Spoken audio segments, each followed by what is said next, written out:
Travelers brace for the worst going into the July 4th travel weekend after airlines were plagued with delays, cancellations, labor shortages, and strikes.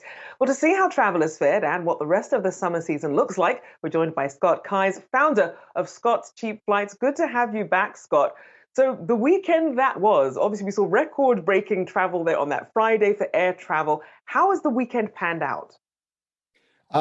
Probably about the best case scenario if we had rewound to June 30th, July 1st in terms of delays and cancellations, but still with 2, 3, 4 times the normal level of flight disruptions. I think it underscores just what a turbulent summer it's been for air travelers and just how many cancellations there have been throughout the air travel system, both in the US and especially even more in Europe.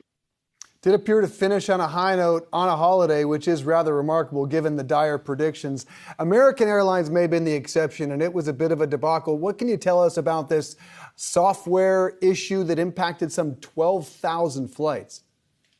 That's right. Look, there was a little bit of a glitch in the pilot trading system in terms of which shifts they were allowed to trade to other pilots, which shifts they were allowed to drop or pick up, that thankfully American Airlines management caught early and have been able to seemingly rectify. I'm sure there's going to be some sort of price to pay in terms of bonus pay for pilots who caught back up the shifts that they had been allowed to drop. But again, another kind of bullet dodged, if you will, when it comes to just an ongoing number of flight cancellations and delays this summer. I mean, between that and between the relatively good weather across the country over the July 4th weekend, I think it was a little bit of a best case scenario when it comes to air travel.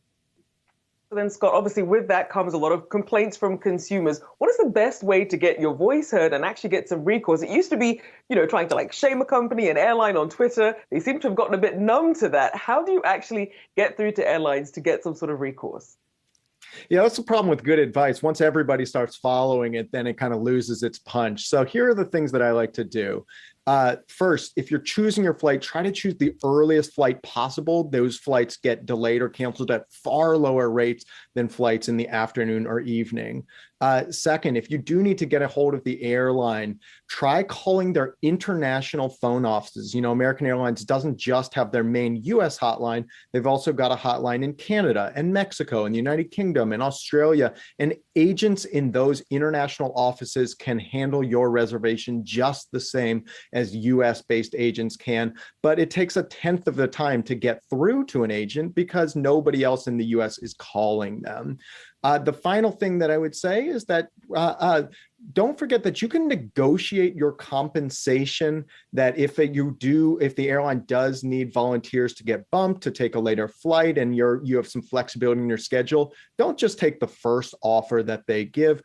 Try to negotiate for a higher amount of compensation, maybe a business class seat on your replacement flight, or even make sure that if they need multiple volunteers, that you're getting as much as the final volunteer gets, not just the first volunteer. We recently heard of a $10,000 offer for folks to get bumped off a Delta flight. So give us some suggestions if folks do want to at least try and save money. We know the cost of airline tickets has skyrocketed. And the other cost that has just gone through the roof in recent months has been rental cars. Any tips to save money on flights and cars? Yeah, for cars, you want to make sure that you book them as early as possible and check back on your reservation every week, because with car rentals, you do not have to prepay for them. And so if you book a $200 car rental and then you check back for the same dates next week and it's down to $150, just cancel your old reservation, book at the new $150 rate and pocket that $50 difference. You can do that as many times as you'd like. I did that a half a dozen times on a recent trip to Boston and ended up saving 40% off my original price. For flights, the main thing you're going to want to do is at this point, start thinking about your fall or even your winter holiday flights. Booking winter holiday flights is going to be cheapest around now, just in the same way that buying your winter coats is going to be cheapest in the summer. Booking those Christmas, New Year, holiday flights is going to be cheapest in the summertime. While everybody else is thinking of summer travel, you're thinking about winter travel and getting those good deals that are happening today. As we know, a lot of people are very put off about traveling right now. I know people who are canceling going to different conventions because they just don't want to have to deal with the hassle of perhaps getting a delayed flight, getting a canceled flight, struggling to get their money back. What's the reality on the ground in terms of how people should be viewing traveling right now?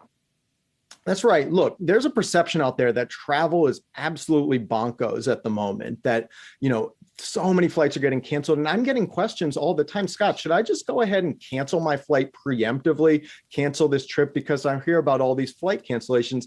And what I tell them is that, look, while it's terrible every time somebody's flight gets canceled, it really disrupts folks' trips. Even on the worst days, it is still 19 of 20 flights that are operating in the US. It's only 1 of 20 that are getting canceled. The odds are still well in your favor. And on normal days, or closer to normal days like today and this weekend, it's more like, 97 or 98 out of 100 flights that are operating as scheduled. And so you want to make sure that you don't let the perception of widespread chaos in the air travel system lead you to cancel your plans, when in reality, most likely your flight is going to be fine, perhaps a small delay, but your actual chance of getting hit by a flight cancellation is still very, very low. Scott, you used the word perception, and the perception is that the nightmare has gotten so much worse in recent months. But is there a way to quantify it? Are you seeing that it actually is that much worse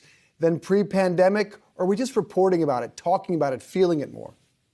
Yeah, so in a normal year, about 2% of flights on average are canceled, and about 19% of flights are delayed. And that is it's certainly been higher than that this summer and for the past month or so, but not dramatically higher. There are some days, some weekends when it can be dramatically higher. And certainly some airlines, Delta has been having real trouble, and American Airlines real trouble over the past month, with more like 5, 6, 7%, sometimes higher on some days. But again, that's not the sort of perception that, 20, 30, 40% of flights are getting canceled. It's still very much in the single digits, and not a dramatically higher number than we see in that baseline of 1-2% of flights getting canceled in a normal pre-pandemic year. Certainly feels different from this seat. Scott Keyes, the founder of Scott's Cheap Flights. We appreciate it, sir. Thank you.